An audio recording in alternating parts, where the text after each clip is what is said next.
নমস্কার সবাইকে। এসে গেছি আবার আপনাদের সামনে একটি নিউ ব্লগ নিয়ে। আশা করি আপনারা খুব ভালো আছেন। সকালের সব কাজ কমপ্লিট করে রান্না শুরু করে দিলাম। হাজব্যান্ডের অফিস আছে, প্রায় 10টার মধ্যে লাঞ্চ ডিনার সব রেডি করে প্যাক করে দিতে হবে। আজকে 2 চামচ তেল দিয়ে আপনাদের চিকেন রান্না করে দেখাবো। 2 চামচ তেল দিয়ে যে চিকেন এত টেস্টি হতে পারে, আপনারা ট্রাই না করলে বিশ্বাস করতেই পারবেন না। আসলে বাবার যখন পেসমেকার লাগানো হয়েছিল তখন ডক্টর অনেক রকমের খাবার, তেল, মশলা কম করে খেতে বলেছিল। সেই তখন থেকে এইভাবে আমি চেষ্টা করি। চিকেন কষা রান্না করার জন্য খুবই কম ইনগ্রিডিয়েন্ট লাগে। আপনারা দেখতেই পেলেন যে তেলটা গরম হয়ে গেলে আমি একটা তেজপাতা ফোড়ন দিয়ে দিই, পেঁয়াজ কুচিগুলোকেও দিয়ে দিলাম। যতক্ষণ পেঁয়াজগুলো লাইট ব্রাউন না হচ্ছে ভালো করে মিক্স করে যেতে হবে। তারপর আমি একটা বাটিতে সব মশলা গুলে মিশিয়ে রেখেছি, সেটা দিয়ে দিতে হবে। ভালো করে মিক্স করতে হবে।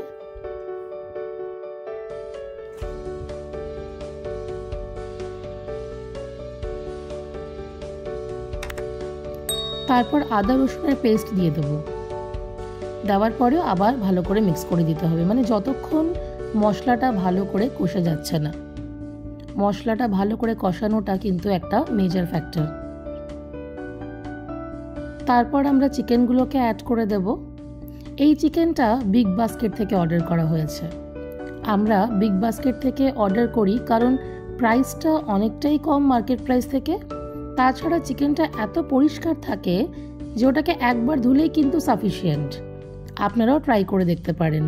তারপর আমাকে নিশ্চয়ই কমেন্ট করে জানাবেন যে কোনটা বেটার। দেখুন চিকেনটা প্রায় হয়ে এসেছে।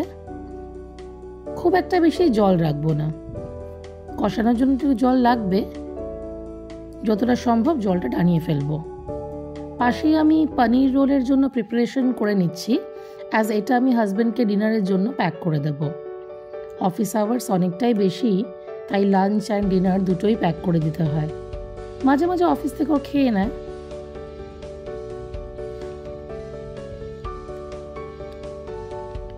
এই দিকে দেখুন চিকেনটা অলমোস্ট রেডি হয়ে গেছে।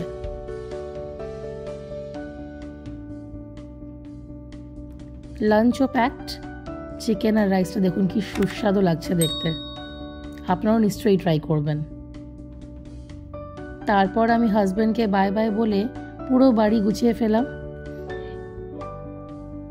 এটা ডাইনিং এরিয়া, এটা আমার পড়ানোর ঘর, কিন্তু ছেলে এটাকে নিজের খেলার ঘরই করে নিয়েছে।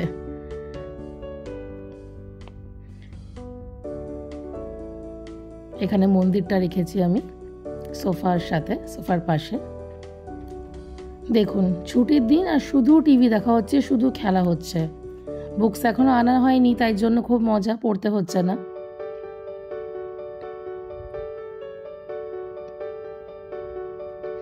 আশা করি আজকের ভিডিওটা আপনাদের ভালো লেগেছে। যদি ভিডিওটা ভালো লেগে থাকে তাহলে নিশ্চয়ই লাইক, শেয়ার আর সাবস্ক্রাইব করে দেবেন। আবার দেখা হবে কালকে একটি নিউ ব্লগ নিয়ে।